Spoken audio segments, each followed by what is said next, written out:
Before I start, I honestly need to know if I completely missed something here, because somehow I'm being treated like I intentionally hurt a teenager when all I did was expect basic boundaries in my own home.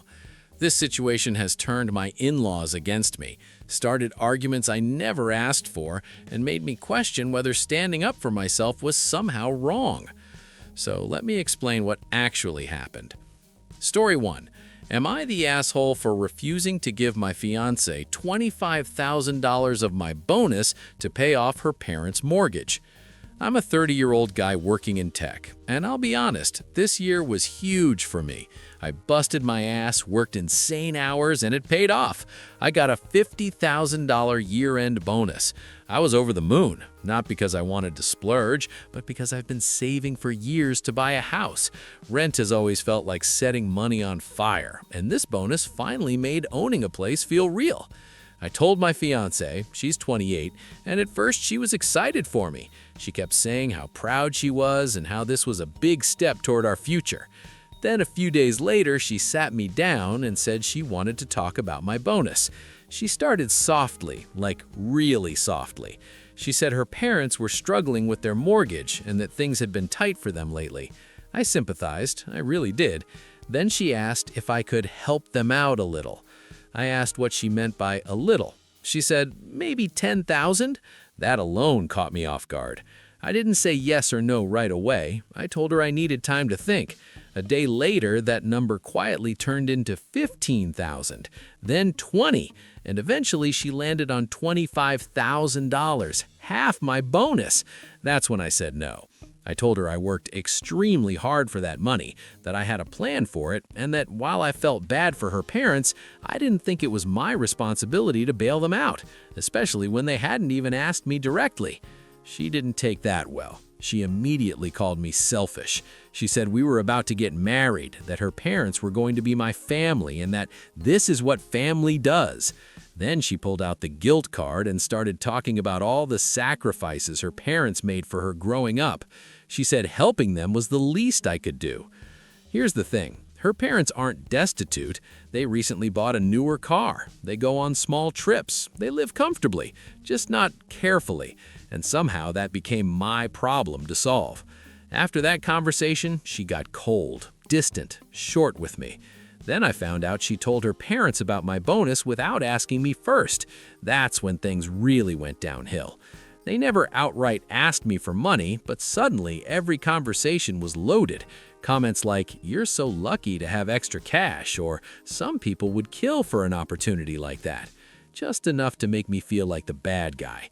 When I explained that I wanted to put the bonus toward a house, for us, she looked me dead in the eye and said, "What future? You're already showing me you don't care about the people who matter to me." That one stung. Now, suddenly, even my friends are split. Some say I'm being practical and setting healthy boundaries. Others say I'm being stingy and that marriage means sharing everything. One friend even said that once we're married, half my bonuses will automatically be hers anyway. And honestly, that scared me. I don't think I should have to justify how I use money I earned, especially before we're even married. But now I'm stuck wondering if I'm missing something here or if this is a massive red flag I shouldn't ignore. So, am I the asshole for refusing to give my fiancée $25,000 of my bonus to pay off her parents' mortgage? Story 2. AITA for boarding a plane and leaving my sister and her kids behind at the airport. I'm a 21-year-old woman, and I was flying home for Thanksgiving to see my parents and extended family. I go to college in the same city where my sister lives. She's 27, married, and has 3 kids, a 6-year-old, a 3-year-old, and a 9-month-old. We all plan to fly back together since it's about a 6-hour flight. Before I get into what happened, you need to understand one thing about my brother-in-law, Bill. He's an alcoholic. This isn't a secret. Every event where alcohol is involved ends the same way. Yelling, fights, things getting thrown, security getting involved. And every time my sister swears it'll be different next time. It never is. My sister arrived at the airport before I did. When I got to the gate, about an hour and a half before boarding, Bill was nowhere to be seen. My sister was already overwhelmed, trying to wrangle 3 exhausted kids and a mountain of luggage by herself. Bill didn't check on them once, not even a text. The only time I saw him was when he came staggering toward the gate right as boarding was about to start.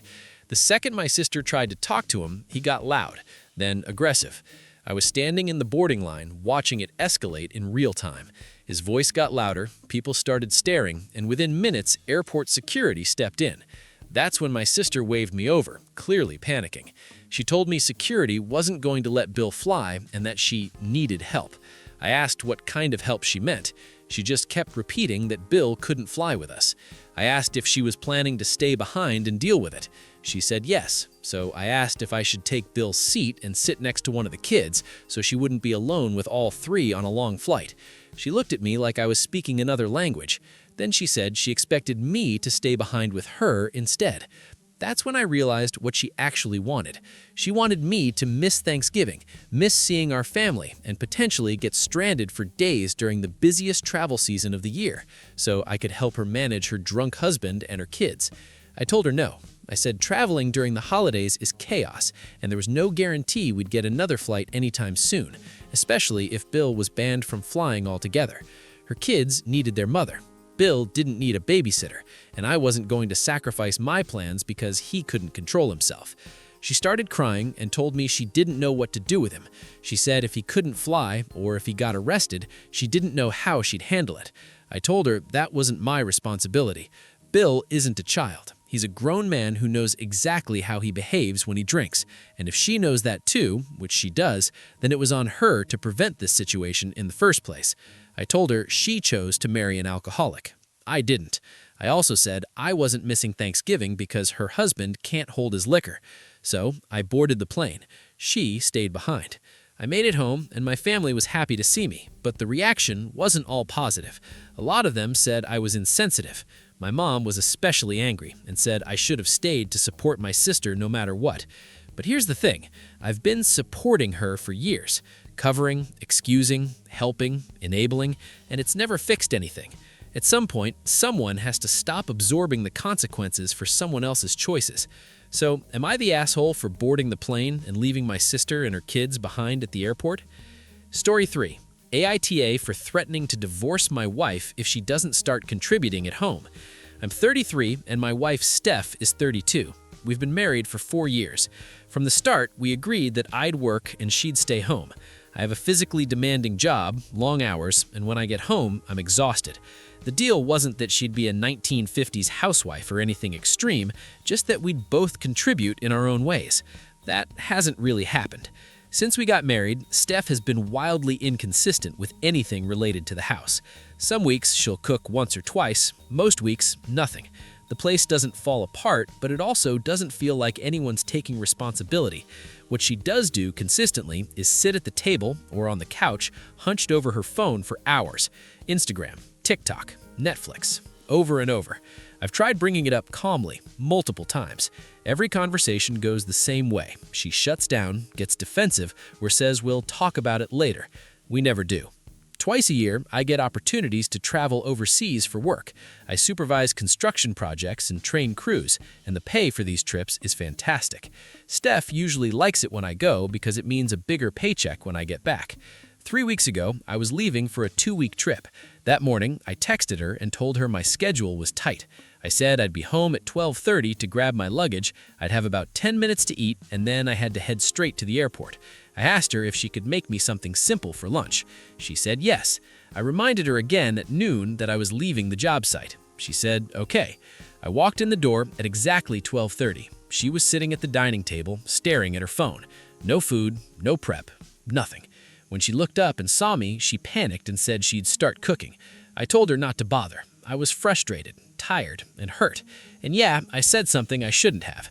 I told her not to apologize and that I needed her to actually be useful for once. The moment the words left my mouth, I knew they were harsh, but I didn't take them back. I grabbed my luggage and left.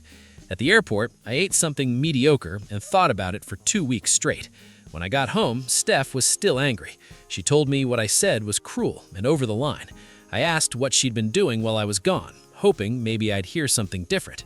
She said she was really busy with Instagram and Netflix. That's when I hit my breaking point. I told her I couldn't keep living like this, feeling like I was carrying the entire load while she checked out of real life. I gave her an ultimatum.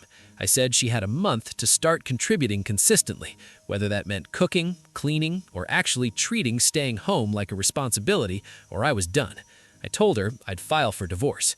She was devastated. She told her family, and her mother blamed me, saying Steph had no direction because I never guided her properly, as if a 32-year-old adult needs her handheld to function. I'm not saying I handled everything perfectly. I know my words hurt, but I also know I can't spend the rest of my life begging my partner to show up. So, was I being unreasonable for giving my wife an ultimatum and threatening divorce if she doesn't start contributing at home? Story 4.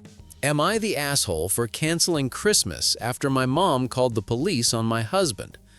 I'm 27, my husband is 30, and we usually host Christmas Eve at our house.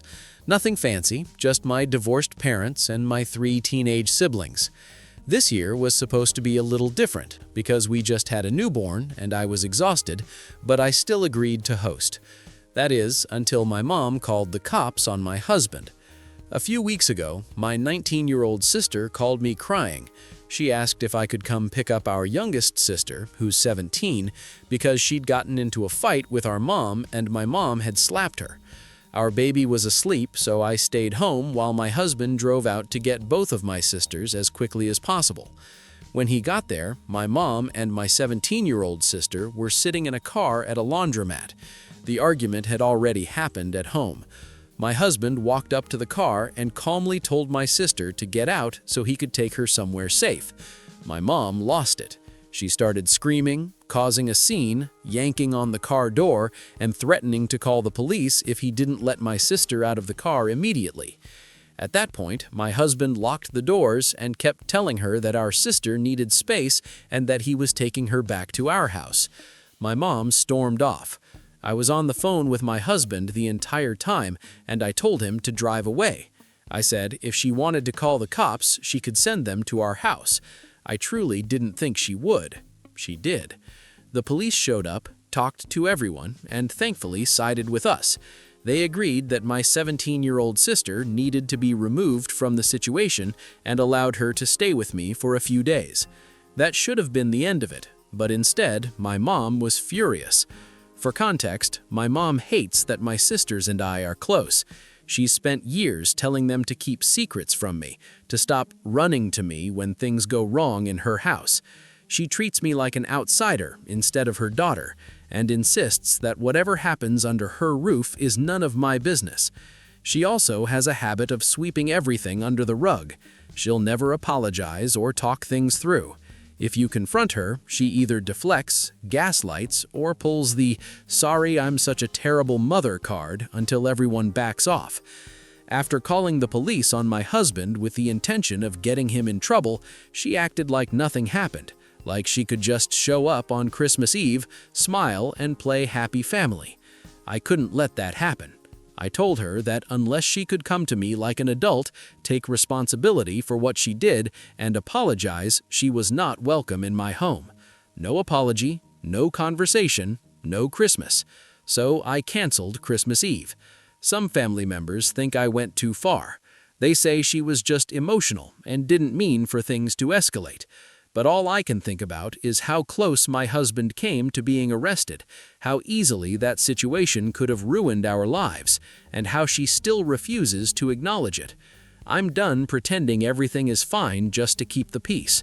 So, am I the asshole for canceling everyone's Christmas after my mom called the police on my husband? Story 5. AITA for not paying my sister-in-law's medical bill after she used my prescription skincare without asking. My husband and I are both 26, and about 7 months ago we bought our first house. It's exciting, but money is tight, and we're still settling in. My husband's younger sister is 16, just got her license, and she has a habit of showing up at our place unannounced. She also doesn't take boundaries well, especially the word no. One Friday night, she came over after dinner and asked if she could stay the night. We didn't have plans, so we agreed.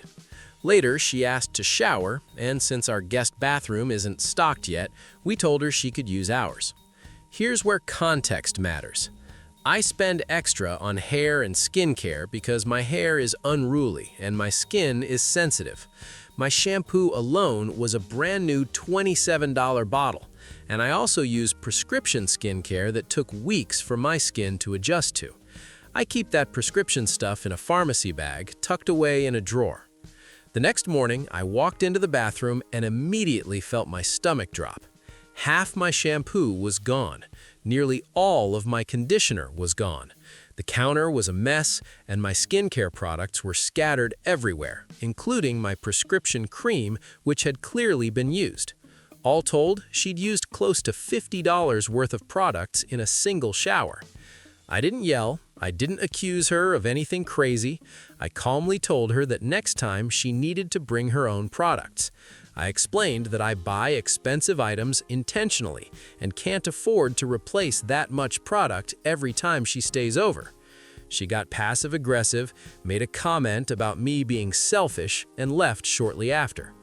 A few days later, we had dinner with my in-laws. That's when things really blew up. She showed up with her face red, peeling, and breaking out badly. In front of everyone, she said it was my fault. She claimed I didn't warn her that my skincare could hurt her skin, and implied I'd basically let her use something dangerous. I was completely blindsided. I explained that I never gave her permission to use my skincare, let alone prescription medication. I said I didn't expect her to dig through my drawers and open a pharmacy bag. My father-in-law then suggested that I should pay for her doctor's visit since it happened in my house. My husband immediately shut that down. He said she's 16, not a child, and that she had no business touching prescription products that weren't hers. That's when she brought up the shampoo and conditioner again, saying I'd freaked out over it and made her feel uncomfortable. I admitted I was upset because we just bought a house, and replacing half a bottle of expensive products isn't nothing for us. But I stayed calm, and I explained that money is tight and boundaries matter. From my perspective, using someone else's prescription skincare is genuinely dangerous. You don't know what it's for, how strong it is, or how your body will react. If anything, this was a harsh lesson, but one she probably needed to learn.